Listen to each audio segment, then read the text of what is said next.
Yo guys, what's up and welcome back. I hope you had a wonderful holiday season. Are you ready for the Burning Crusade?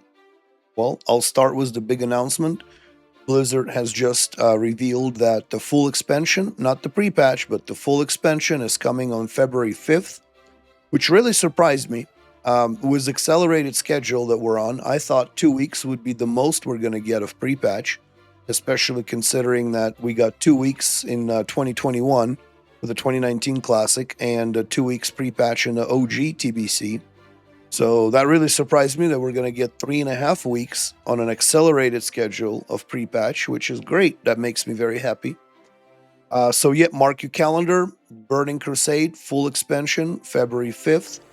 PvP Season 1 will start on February 17th, and Phase 1 raiding will start on February 19th.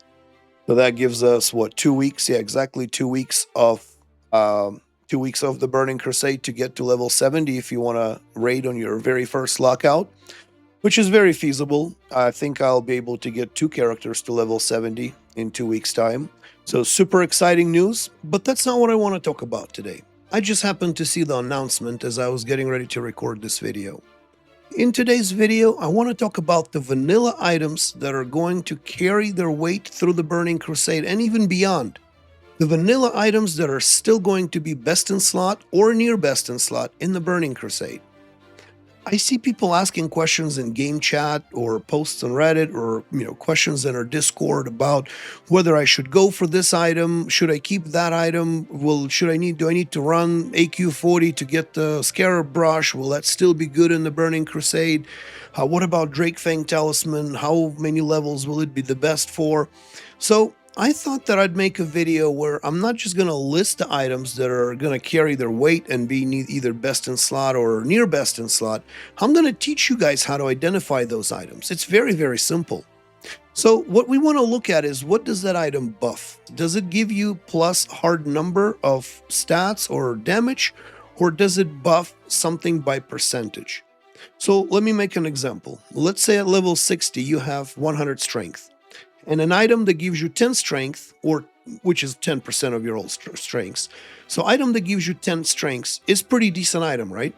But at level 70, you're going to have 400 strength. So suddenly plus 10 strengths doesn't sound that good. Now, what if that same item gave you 10% strength instead of 10 strength? So suddenly at level 60, it still gives you the same 10 strength, but at level 70 with 400 strength that you have, it'll be 40 strength buff. You see what I mean? So any item that buffs you by percentage, not just by hard number, will scale equally in the Burning Crusade and beyond. I'll even say more, Blizzard identified that, and some items, they added nerfs to some items where this item will only work if equipped by level 60 or lower, where that item will not work on target level 70 or higher, to where those items will not be as potent as they are as the game continues to progress. There are many examples of items as such. So let's take a look at some of the items, some of the vanilla items that will carry their weight through the Burning Crusade. For example, Dark Moon card, Blue Dragon. Equipping that trinket gives you 2% chance on successful spellcast to allow 100% of your mana regeneration to continue while casting for 15 seconds. See how it has no hard numbers. It doesn't give you any specific number of mana. Doesn't give you 2% chance that 100 mana will regenerate for however many seconds. It's 2% chance that 100% of your mana will regenerate for 15 seconds. It doesn't matter if you have 60 mana or 60,000 mana. You're still going to get 100% of your mana to regenerate. So something like that will carry it equal weight throughout the Burning Crusade and throughout any expansions, really. Or Scarab Brush, for example. I know I mentioned it earlier. Putting that trinket on allows your magical heals to provide a shield to the target equals to 15% of the amount healed for 30 seconds. Same thing, right? We're talking percentages. You may heal somebody for 1,000 or you may heal somebody for 10,000. Doesn't matter. 15% of however much you heal them for will be as a shield on them.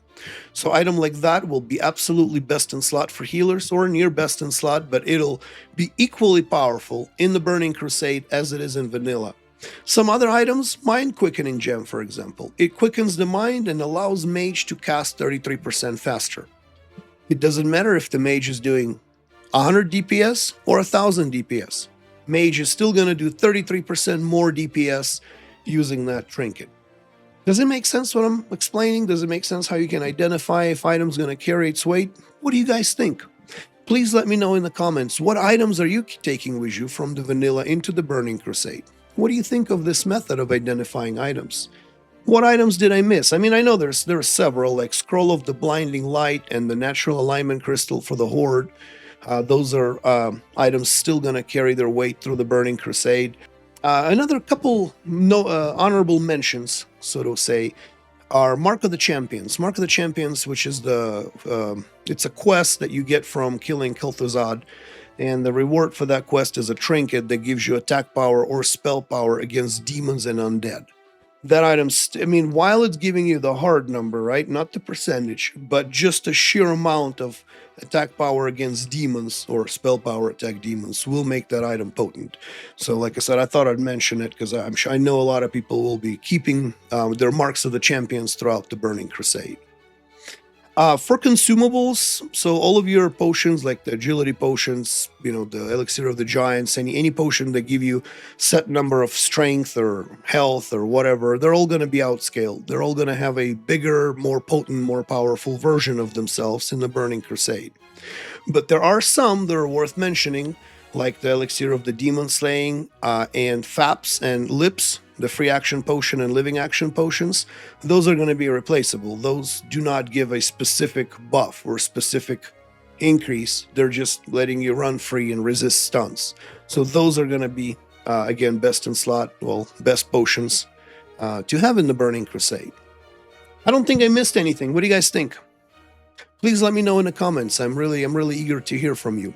And if you found this video at all informative or interesting or helpful, please return me a solid like and subscribe. Your likes and subscriptions is what keep me going. Please help my young channel grow.